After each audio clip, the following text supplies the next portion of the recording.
In Seoul, there was a young and accomplished Korean CEO named Han Ji-hoon. At only 34, he had built one of the fastest-rising tech companies in South Korea. His reputation for brilliance was unmatched, his leadership admired, and his looks striking. Yet behind his polished suits and confident speeches, there was a silent barrier. He suffered from chronic mouth odor. No matter how many breath mints or herbal teas he tried, the condition persisted. Whispers spread in business circles and among his employees. Women admired him from afar but recoiled when conversations drew too close. Friends suggested doctors, acquaintances teased him, and some avoided him altogether. Though he smiled in public, Ji-hoon carried a deep loneliness. For years, he poured all his energy into his company, convincing himself that love was a luxury he could never afford. One rainy Monday morning, a new secretary joined his firm, Samarwit Tesfaye, a young woman from Ethiopia. She had come to Korea chasing opportunity, carrying with her a quiet strength and a warm heart. Unlike many of the staff, she wasn't intimidated by Ji-hoon's reputation. On her first day, she knocked on his office door, entered with her files, and greeted him with a genuine smile. When she sat across from him, she noticed what others always did, the faint odor. But unlike others, she didn't flinch, didn't pull back, didn't disguise discomfort. She simply listened, her eyes steady and kind. This small act startled Ji-hoon.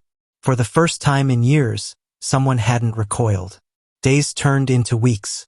Samarwit handled her duties with diligence and warmth, often staying late to ensure Ji-hoon's chaotic schedule remained manageable. She laughed at his dry humor, asked about his family, and sometimes brought him spiced Ethiopian coffee she brewed herself. Ji-hoon found himself lingering in her presence, testing little moments of vulnerability. One evening, after most of the office had left, he asked quietly, "Do you find it unpleasant to be around me?" Samarwit tilted her head, reading the weight in his eyes. "Why would you ask me that?" He hesitated before confessing his shame, the reason women avoided him, the whispers he had lived with for years. Samarwit's expression softened. "Ji-hoon SSI, do you think love comes down to a single flaw? Everyone carries burdens. Yours doesn't make you unworthy of affection." Her words struck deeper than he could admit. Samarwit began helping him subtly. She researched remedies, gently suggested doctors, and encouraged him to take breaks from his relentless schedule. More than that, she gave him something he hadn't felt in years, acceptance without judgment. For Ji-hoon, affection grew not from grand gestures but from her simple humanity. The way she adjusted his tie before meetings, the way she left notes on his desk reminding him to eat, the way she looked at him as if he wasn't broken. Slowly, Ji-hoon realized he was falling in love. One evening, after a long board meeting, he found her waiting in his office. Rain tapped softly against the glass walls. Gathering his courage, Ji-hoon spoke with a trembling honesty. "Samarwit, you've seen me at my weakest.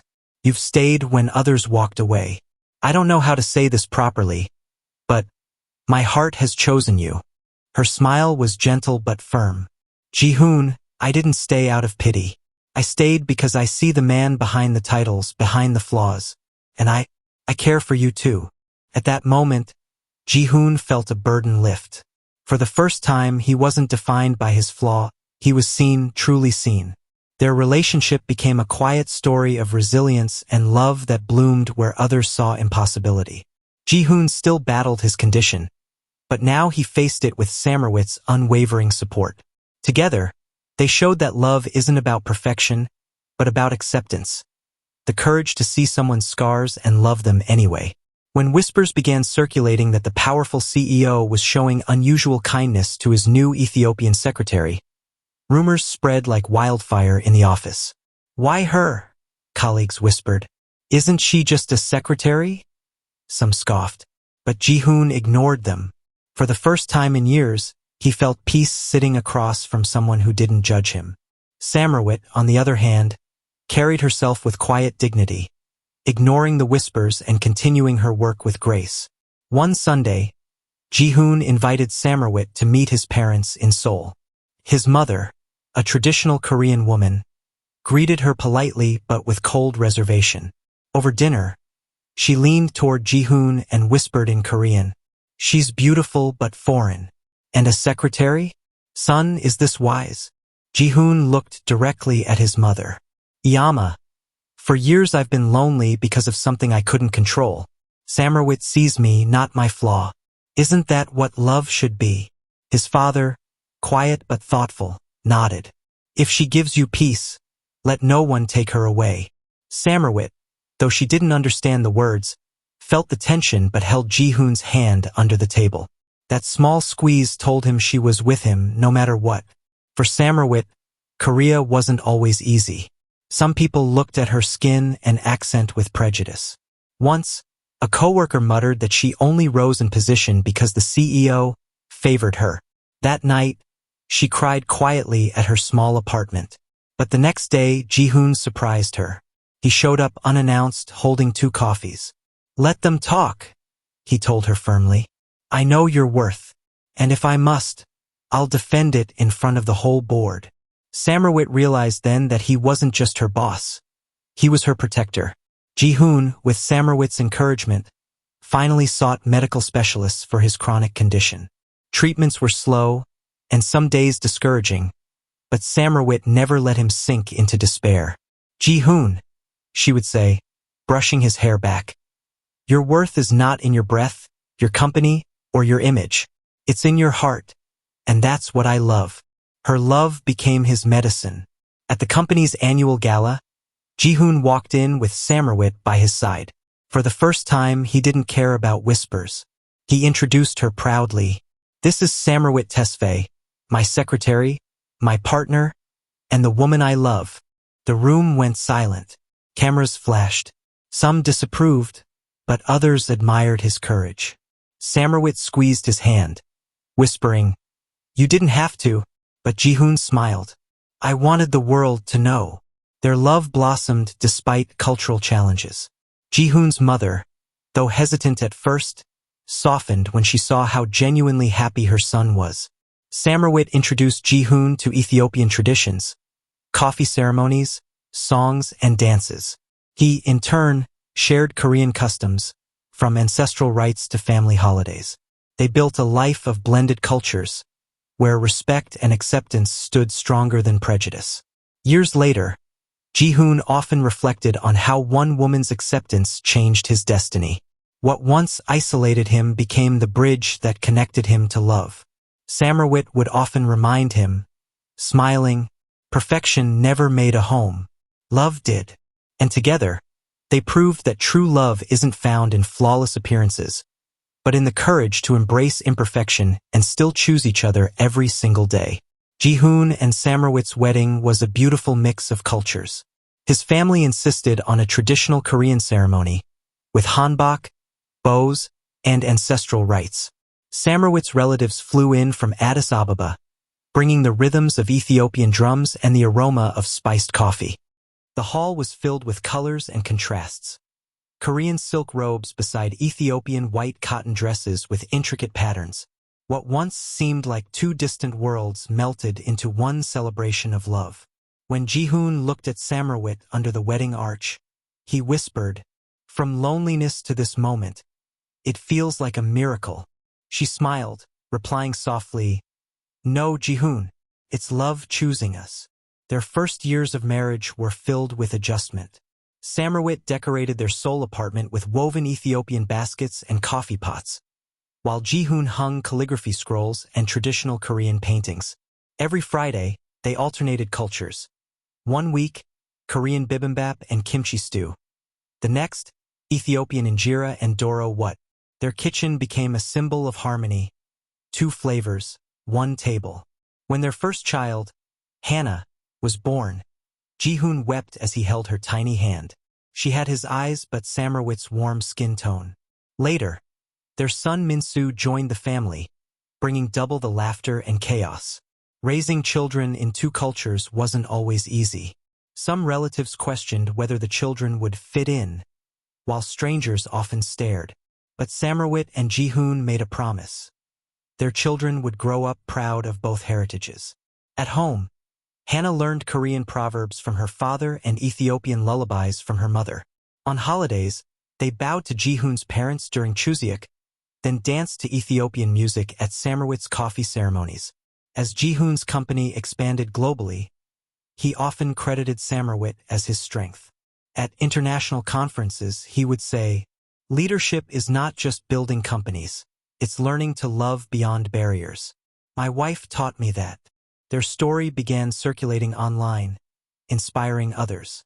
Couples from different backgrounds wrote to them, saying, "Because of your story, we found the courage to love." One quiet evening, Ji-hoon sat on the balcony with Samarwit, watching their children play. The Seoul skyline glittered behind them. "Do you remember?" Ji-hoon said softly, "when no one wanted to sit close to me? When I thought I would live and die alone?" Samarwit leaned her head on his shoulder. "I remember, but I also remember the man who had everything yet longed for love. And now, you have both." He kissed her forehead, whispering, "And it all began because one woman chose to see me, not my flaws." Years later, their children would tell the story of their parents. A Korean CEO once avoided because of a condition, and an Ethiopian secretary who saw his heart. And in that story, people would find hope. That love isn't limited by culture, distance, or imperfection. It is built on acceptance, patience, and the courage to stay when others walk away. Han Ji-hoon's life had once been marked by silence, whispers, and rejection. A man defined by a flaw he could not escape. But when Samarwit Tesfaye walked into his office, she also walked into his heart, teaching him that true love was not about perfection, but about acceptance. Together, they built a home where two cultures danced side by side, where children grew up proud of both Korean discipline and Ethiopian warmth, and where family was defined not by sameness, but by love. In the end, Ji-hoon realized that his greatest success was not his company's achievements, nor the wealth he had gained, but the love he had found. A love that saw beyond his weakness, a love that healed, and a love that lasted. And as he often told his children when they asked about their parents' story, "Your mother didn't just save me from loneliness. She taught me that the heart sees what the eyes often miss." Years after their wedding, when their children had grown and the company had become an international name, Han Ji-hoon often looked back on his journey with awe. He remembered the isolation, the way colleagues pulled away, the sting of rejection, the nights he convinced himself love was impossible. And he remembered the turning point, the day an Ethiopian woman walked into his office with quiet confidence, unshaken by what others feared. Samarwit had not only become his wife but his mirror and healer. Through her, he learned that scars do not lessen a person's worth. They deepen their humanity. Through him, she found a partner who cherished her strength and honored her roots.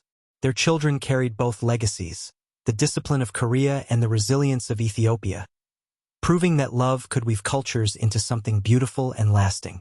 When Ji-hoon was asked in an interview late in life what his greatest achievement was, he smiled and replied, "My company may be my work, but my family is my legacy. I was once defined by a flaw, but love redefined me, and that is the story I want the world to remember." And so, the tale of a lonely CEO and a courageous secretary became more than just a romance. It became a testament to the power of love that looks beyond appearances, cultures, and imperfections, leaving behind a legacy that time could never erase. Thanks for watching. If you enjoy the story, please leave a comment, also like, share, and subscribe to my channel, and click on the notification icon so that you will be notified when the new video is uploaded.